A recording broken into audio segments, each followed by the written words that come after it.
Fuji Terminal. Station number KH77. Hello and welcome to my channel. On this week's vlog, I'm in Uji to make pottery, and for the matcha of course. Uji is south of Kyoto and very famous for green tea. I absolutely love the feel of this little town, and it holds a special place in my heart, especially because it's where I learned how to make pottery. I take classes at Asahiyaki Pottery Studio, which has a 400-year history. This pottery studio has definitely become my little sanctuary, and I just love all the little corners of the studio that breathe with creativity. So, today I'll be glazing some pieces I made last time I was in the studio. I used a red clay on the wheel, and these pieces have been bisque fired and are ready for glazing. The first step is to take a small stone and scratch out any rough surfaces on the clay that you want to become smooth. I actually love when pottery pieces are a bit more rough in their texture, so I primarily focus on the foot and any part that will touch the lips when you use it to drink. I had been wanting to take a pottery class for years, and I'm so happy I finally decided to start when I moved to Japan. As an artist, I think it feels really good to have another creative hobby besides my main art form of performing. My very first class in the studio, I remember meeting another student who told me that pottery teaches you how to let go. Sometimes you can spend a lot of time on a piece and something goes wrong, maybe it cracks or goes off center on the wheel, and you have to learn to just be okay with letting it go and trying again or shifting it into something new. I think it was a great lesson that I learned that first day, and I always think of him when I'm making new pieces. The second step is to smash with this little octopus-looking cloth to remove any leftover dust from scratching. I don't know if there's a technical term for this, but it can be a lot of fun.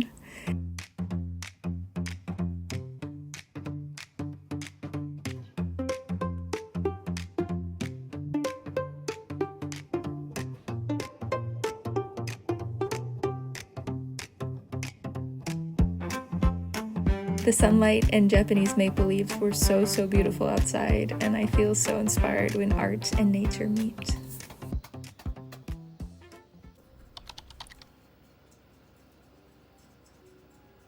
This is a good example of a piece that went wonky on the wheel, and now it's one of my favorite pieces from this set. The next step is to glaze.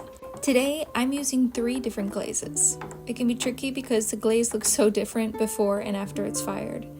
The colors I'm using today look orange, red, and black, but they're actually going to be a light matte green color, a matte brown, and a shiny bluish color. So first I mix the glaze so any sediment on the bottom gets distributed, and then it's time to dip. Since I'm using 3 colors, I'm just going to dip half at first. I collect the drips on my glazing tool, and then I use a wet sponge to remove any glaze from the foot so that it doesn't get stuck in the kiln. It's always a fun surprise when I get my pieces back because I never really know how they're going to turn out.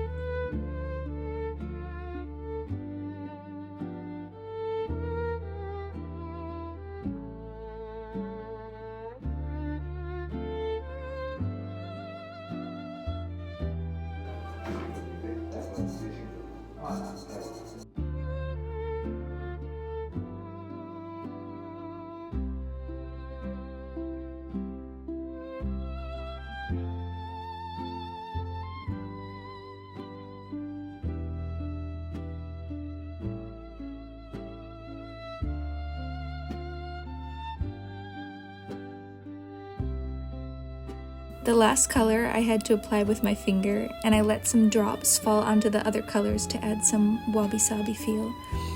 Finally, I smoothed out the thick parts of the glaze so that the color won't be too concentrated.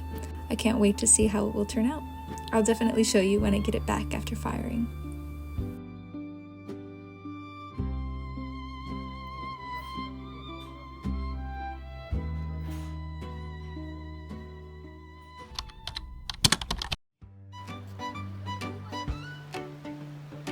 There are definitely a lot of fun and unique restaurants to eat at in Uji, but since it's a tourist spot, it can be pretty expensive for a meal. So my favorite place to eat lunch is actually a small family-owned store that makes fresh food daily. They are always so kind to me and make me feel like a local.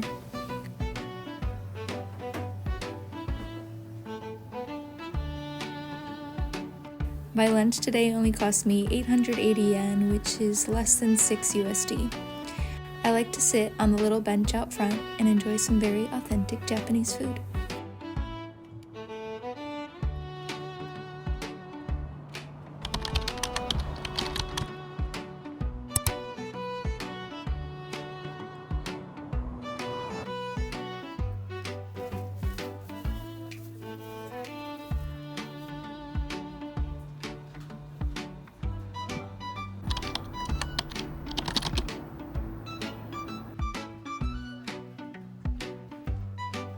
Whenever I'm in Uji, I always treat myself to a matcha.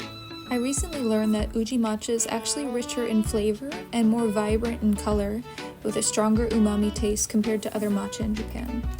I highly recommend Uji matcha if you haven't tried it yet. It's definitely my favorite.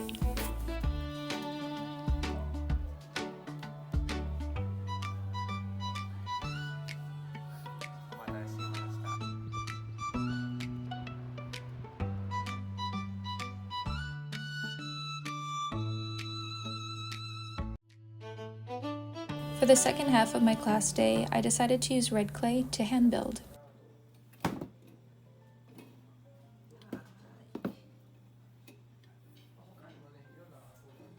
I usually use the electric wheel, but I thought I would challenge myself today and see what I could make at a slower pace.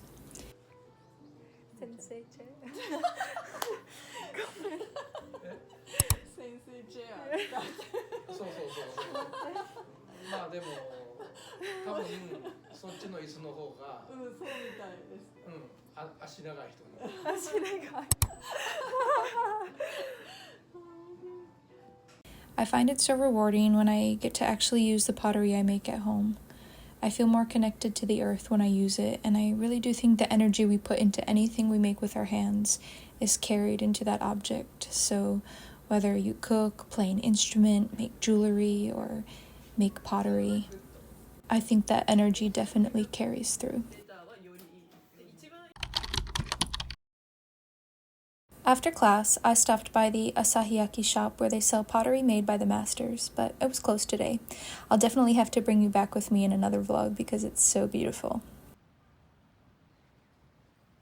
I ended my day at a tea workshop where I learned how to brew gyokuro cha, a very umami Japanese green tea, and they even taught me how to make a traditional tea for the new year.